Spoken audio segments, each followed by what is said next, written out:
وَيَبْقَى وَجْهُ رَبِّكَ ذُو الْجَلَالِ وَالْإِكْرَامِ، اللہ تعالیٰ اپنی بڑائی بزرگی فرماتا ہے وَيَبْقَى وَجْهُ رَبِّكَ، صرف باقی رہنے والی سوائے وحدہ لا شریک تمہارے رب کی ذات ہے، اور تمام چیزوں فانی ہے اور ایک دن سب کو ختم ہو جانا ہے۔ تو یہ انسان کی حقیقت ہے کہ چند لمحے اگر سانس نہ نکلے تو اس کا دم بخود ہو جائے، وہ اس دنیا کو چھوڑ کر چلا جائے، تو پھر ہم اس دنیا میں آخرت کی کوئی سامان اکٹھا نہیں کرتے، دنیاوی کاموں میں اس قدر مگن ہیں، اس قدر مصروف ہیں کہ ہمیں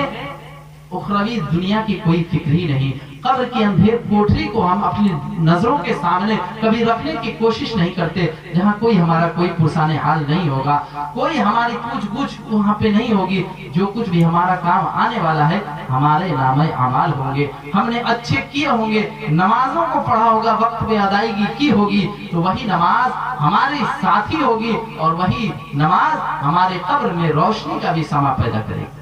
تو میرے دوستو، جو وہاں پہ ٹیوب لائٹ کا کام کرے گی نماز، اس سے ہم کوسوں دور ہیں، پھر ہم کہتے ہیں کہ ہم جنت میں چلے جائیں گے۔ جنت سے پہلے قبر کی منزل کو جو ہے پار کرنا ہے۔ سب سے پہلے سب سے بہتر اور سب سے بری جگہ قبر ہے۔ تو ہمیں اور آپ کو یہ اختیار دے دیا گیا ہے کہ ہم چاہیں تو اپنی قبر کی منزل کو آسان بنا لیں، اور چاہیں تو اسے مشکل بنا لیں، اس لیے کہ نبی کا فرمان ہے کہ یہ قبر جو ہے جنت کے باغیچوں میں سے ایک باغیچہ ہے، اور قبر جہنم کے گڑھوں میں سے ایک گڑھا ہے۔ تو ہمارے اوپر ہے کہ ہم چاہیں تو اسے اس قبر کو اپنے لیے جنت کے باغیچوں میں سے ایک باغ بنا لیں، اور چاہیں تو اسے جہنم کے گڑھوں میں سے ایک گڑھا بنائیں۔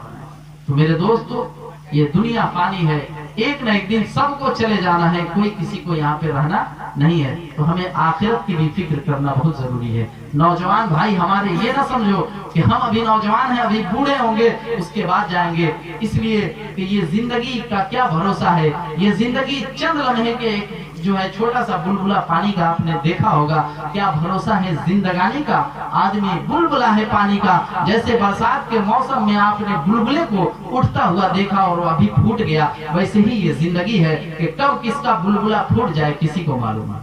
تو پھر ہم ایسی چیز سے اس قدر غافل ہیں۔ میرے دوستو، ضرورت اس بات کی ہے کہ ہم فکر آخرت کریں، اور ضرورت دنیا کے ساتھ ساتھ ہم اخروی چیزوں کو بھی حاصل کرنے کی کوشش کریں۔ شعر سماعت کیجئے کہ کر یقین تو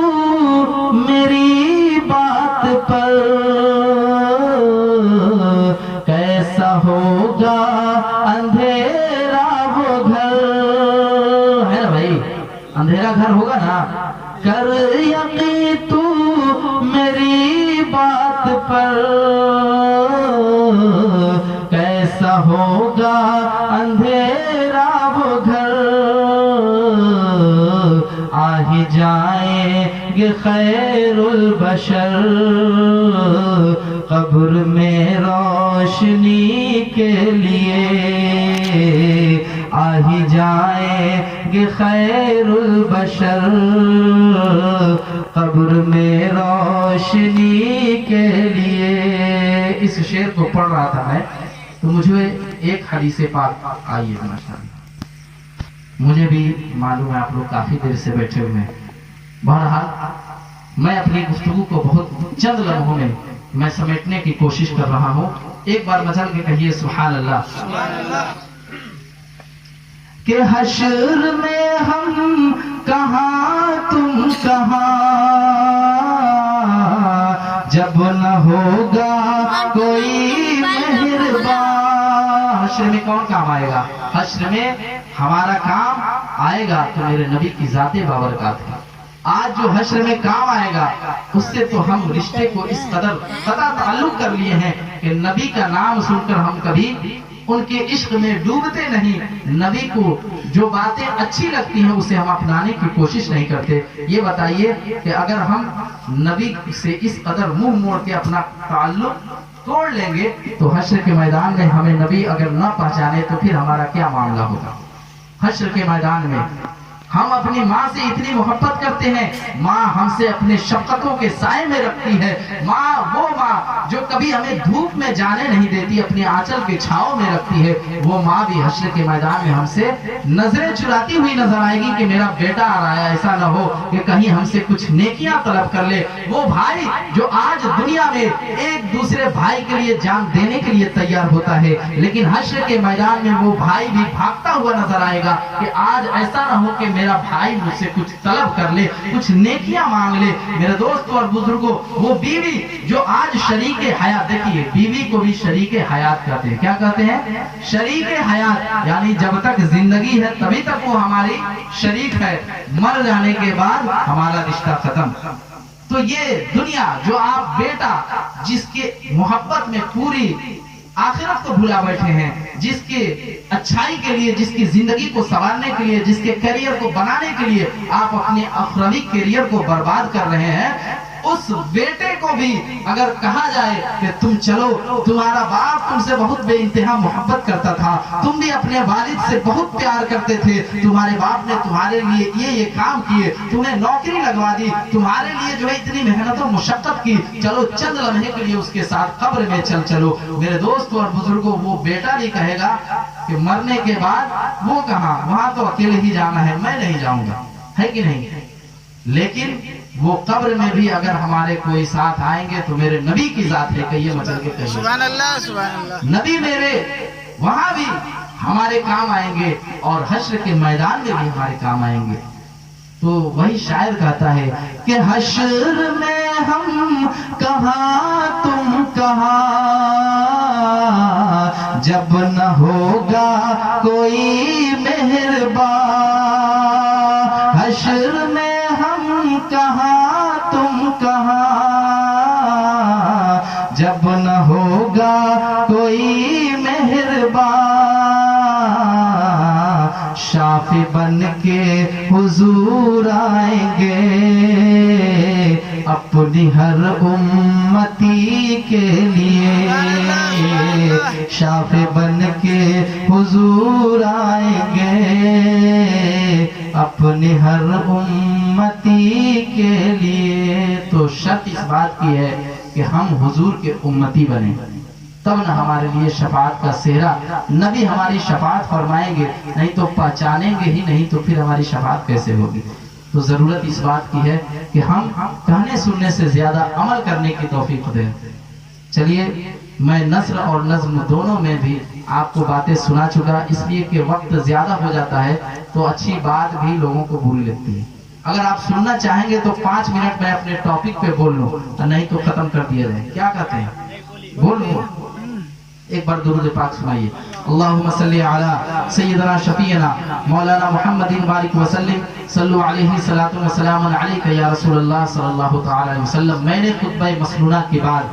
قرآن مقدس کی ایک آیت کریمہ پڑھی، قل ان الموت الذی تفرون منہ۔ اے محبوب آپ فرما دیجئے وہ موت جس سے انسان بھاگتا ہے، قل ان الموت الذی، جس موت سے تم بھاگتے ہو، تفرون منہ، اس سے اس قدر بھاگتے ہو جیسے اس سے راہ فرار اختیار کر لوگے۔ اے محبوب آپ لوگوں کو بتا دیجئے کہ جس موت سے تم بھاگتے ہو، فَإِنَّهُ مُلَاقِيكُمْ، وہ تمہیں ایک دن تم سے ملاقات کر کے رہے گی،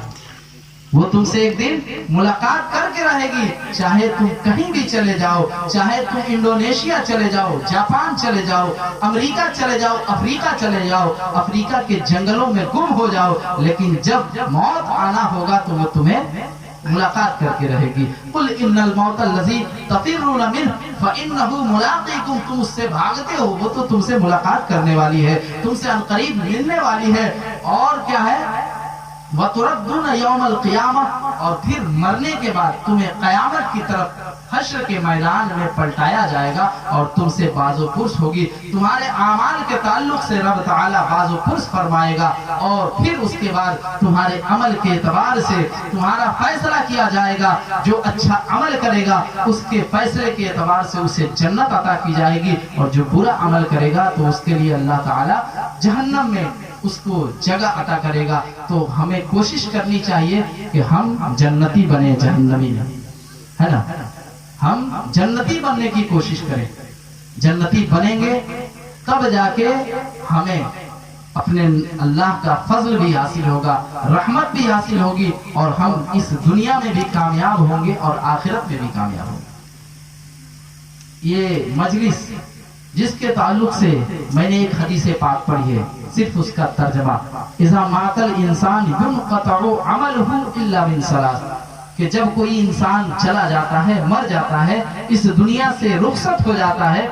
ينقطع عمله، نبی فرماتے ہیں کہ اس کے نامہ اعمال کو منقطع کر دیا جاتا ہے، اس کے اعمال کے رجسٹر کو بند کر دیا جاتا ہے، اس کا جو نیکی کا کھاتا وہی ہے اسے کلوز کر دیا جاتا ہے۔